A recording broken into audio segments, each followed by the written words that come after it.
ሰላም የጌታ ጸጋና ሰላም ይብዛላችሁ።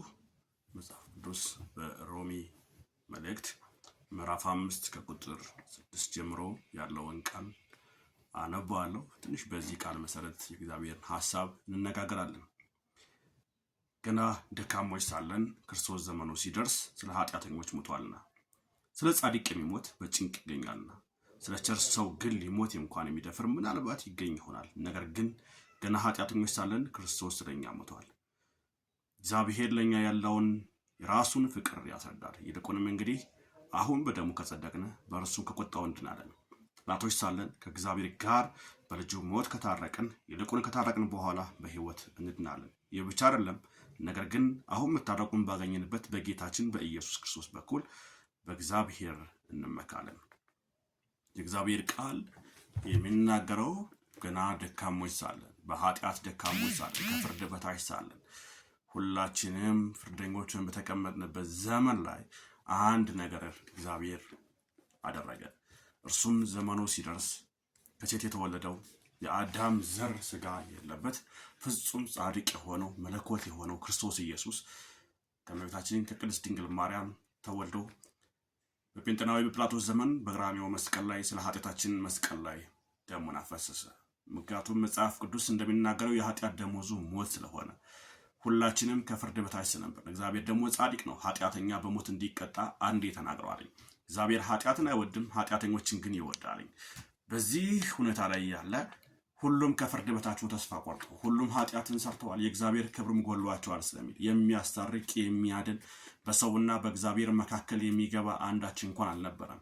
በዕብራውያን መጽሐፍ እንደሚናገረው የጥጆችና የኮርሞች የበጎች የዋኖሶች ደም ኃጢአትን ማስተሰረይ ስላልቻለ ክርስቶስ ዘመኑ ሲደርስ ራሱን ሕያው መስዋዕት አድርጎ በቀራንዮ መስቀል ላይ ባፈሰሰው ደሙ ወደ ቅድስት አንድ ጊዜ መግባት ሆኖልናል። ከአብ ጋር አስታርቆናል። የታረቅንበት ደም ሕያው ደም ነው። ገና በደለኞች ሳለን፣ ኃጢአተኞች ሳለን፣ ይልቁንም ከእግዚአብሔር ጋር ጠላቶች ሳለን ክርስቶስ ስለኛ ሲል በወደደን ከታላቅ ፍቅሩ የተነሳ ምድራችን ሙታን በነበርንበት ዛት መጦ ዋጋን ከፍሎልናል። በእርሱ ስናምን የዘላለም ሕይወት አለን። ለዛም ነው ቁጥር 10 ላይ ሲናገር እንዲህ አለው፣ ይህ ብቻ አይደለም፣ ነገር ግን አሁን መታረቅ ባገኘንበት በጌታችን በኢየሱስ ክርስቶስ በኩል በእግዚአብሔር እንመካለን አለ። በእግዚአብሔር አብ ፊት የምንቀርብበት የምንመካበት መታረቂያ የሆነና ቅዱስ የሆነ በቀራንዮ መስቀል ላይ የፈሰሰው ደም ነው። ይህ መጽሐፍ ቅዱስ የሚነግረን የሚያስተምረን አንድ እውነት አለ። እርሱም ስለ ሰው ልጆች ኃጢአት ኢየሱስ ክርስቶስ እንደሞተ ነው። ከዘፍጥረት መጽሐፍ እስከ ራእይ መጽሐፍ ቅዱስን ሙሉ አገላብጠንና የሚናገረው ስለ አንድ ነው፣ ስለ ክርስቶስ ኢየሱስ ነው። ለዛ ነው በዮሐንስ ወንጌል ላይ ጌታ ኢየሱስ ሲናገር መጽሐፍት ሁሉ ስለኔ ይናገራሉ አለ። በዚህ ቃል የተቀመጡ መጽሐፍት ላይ ያሉ ቃላቶች በሙሉ ስለ ክርስቶስ ነው የሚናገሩት፣ ስለማንም አይናገሩም። ለዛ ነው መዳን በሌላ በማንም የለም፣ እንድንበት ዘንድ ከሰማይ በታች የተቀበልነው አንድ ስም አለ ስንል እርሱ ስም ደግሞ ሕያው የሆነ ስም ነው፣ ከስሞች ሁሉ በላይ የሆነ ስም፣ ፍጹም መታዘዝን ታዞ በመስቀል ላይ የታዘዘ መከራን የተቀበለ የሞተ ከሙታን የተነሳ በክብር ያረገ ከ40ኛው ቀን ደግሞ በሰው ሁሉ የታየ በክብር ያረገ ተመልሶ የሚመጣ ወደ መንግስተ ሰማያት የሚወስደን በሙታንና በጻድቃን ፊት የሚፈርድ በክብር ያረገ እርሱ ክርስቶስ ኢየሱስ ለኃጢአታችን መድኃኒት ነው። በእርሱ እንታረቃለን፣ በእርሱ እንድናለን። በእርሱ ስታምኑ የዘላለም ሕይወት ታገኛላችሁ። በእርሱ ስታምኑ ትታረቃላችሁ። በእርሱ ስታምኑ በአብ ፊት ድፍረት አላችሁ። ነገር ግን ሁሉም ሰው ኃጢአተኛ ስለሆነ ማንም የማንም ኃጢአት ሊያሽር ስለማይችል ከሴት የተወለደ ከወንድ ፍቃድ የተወለደ የአዳም ዘር በሙሉ ኃጢአተኛ ስለሆነ ጻድቃን ቅዱሳን ያላቸው ነቢያትም ሐዋርያትም ሁሉም ሊማልዱ ሊያስታርቁ የሚችሉት በሕይወት እስካሉና እስከተነፈሱ ድረስ ነው። ከሞቱ በኋላ እነሱ ራሳቸው በሱ ፊት ነው ያሉት፣ በፍርድ ስር ነው ያሉት። መዳናቸውን ያረጋግጠው የሄዱ አባቶቻችን ያስተማሩን አንድ እውነት ነው። በእርሱ ስናምን የዘላለም ሕይወት አለ።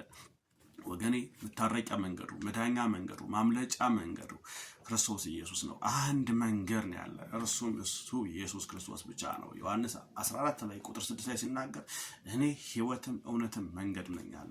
አንድ ሕይወት ነው ያለ፣ እርሱም ክርስቶስ ነው። አንድ እውነት ነው ያለ፣ እርሱም ክርስቶስ ነው። ኢየሱስ እውነት ነው ስንል ሌላ ሁሉ ውሸት ነው።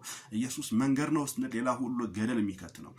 ኢየሱስ ብቸኛ አዳኝ ነው ስንል ሌላ ሁሉ አያድንም እያለ ነው። ኢየሱስ ጌታ ነው ስንል ሌላው ሁሉ አጋንንት ነው፣ ሌላ ሁሉ ውሸታም ነው፣ ሌላ ሁሉ የሞት መንገድ ነው እያለ ነው። ስለዚህ በክርስቶስ ኢየሱስ እመኑ።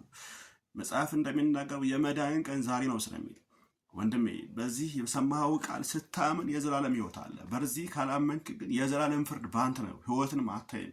እንዲያውም በዮሐንስ ወንጌል ምዕራፍ 3 ቁጥር 16 ሲናገር የእግዚአብሔር ቁጣ በእርሱ ላይ ነው ይላል። ወንድሜ እህቴ የእግዚአብሔር ቁጣ በእናንተ ላይ እንዳይሆን ንስሐ ግቡ፣ አምልጡ። ኢየሱስ ክርስቶስ ይወዳችኋል። ዘመኑ አልቋል። ኢየሱስ ሊመጣ በክብር ተዘጋጅቷል። መለከት ሊነፋ ነው። ሳይረፍድ ሳይዘጋባችሁ ይህን የምትሰሙት የምስራች ቃል፣ ይህ የምትሰሙት የወንጌል ቃል፣ ይህ የምትሰሙት የእውነት ቃል ብቸኛ መዳኛ ቃል ነው። ስለኛ በመስቀል ላይ የፈሰሰው የክርስቶስ ደም ከኃጢአት ሁሉ ያነጻል። እችን ወንዝ ተሻገረ ኃጢአት ይነጻልሃል፣ እችን እንዲያደረገ ትነጻለህ፣ ድንጋይ ተሸክመ ኃጢአት ይለቀሃል፣ 7 ኃጢአት እየተባለ የሚነገር የአጋንንት ተረት አይሸውዳችሁ። አንድ ነው ያለው፣ እርሱም ፍጹም የሆነ ኃጢአት የሌለበት የታረደው የእግዚአብሔር በግ የክርስቶስ ኢየሱስ ደም እሱ ብቻ ያነጻል። ከኃጢአት ማምለጫው እሱ ነው። በእርሱ ስታምኑ የእግዚአብሔር ልጆች ትሆናላችሁ፣ ወራሽ ትሆናላችሁ። በእርሱ ስታምኑ ሰማያዊ ርስት አላችሁ። በዚህ ምድር ያላችሁ የእግዚአብሔር መንግስት ወርሳችኋል። በእርሱ ስታምኑ በአብ ፊት ድፍረት አላችሁ። የምትጸልዩበት፣ የምትንበረከኩበት፣ የምታመልኩበት፣ እግዚአብሔር ፊት ለፊት የምታዩበት ድፍረታችሁ ኢየሱስ ክርስቶስ ነው። በእርሱ ታርቀናል። በአብ ፊት የምንመካበት እውነት እሱ የታረቅንበት መንገድ የክርስቶስ ኢየሱስ ደም ነው። ጌታ ኢየሱስ ይወዳችኋል። እሱ ለነፍሳችሁም ለስጋችሁ ለመንፈሳችሁ ፈውስ ነው፣ መድኃኒት ነው። በእርሱ ስታምኑ ለእናንተ ብቻ አይደለም ለቤተሰቦቻችሁ መዳን እንደሚሆን መጽሐፍ ቅዱስ ይናገራል። ኢየሱስ ክርስቶስ ከሞትም ከኃጢአትም ከስጋ ደዌም ከእርግማንም ያድናል። ጌታ ኢየሱስ ይወዳችኋል። ንስሐ ግቡ፣ ተመለሱ፣ ልባችሁን አታደንድኑ። የምትሰሙት እውነት ይህ እውነት ነው። ከዚህ ቃል ውጭ የሆነ ቃል አልተናገርኩም። ይህ ቃል የዘላለም ቃል ነው፣ የጸና ቃል ነው፣ የእግዚአብሔር እስትንፋስ ነው፣ የእግዚአብሔር ቃል ነው። ስለዚህ ንስሐ ግቡ፣ ተመለሱ። ጌታ ኢየሱስ ይወዳችኋል። ተባረኩ።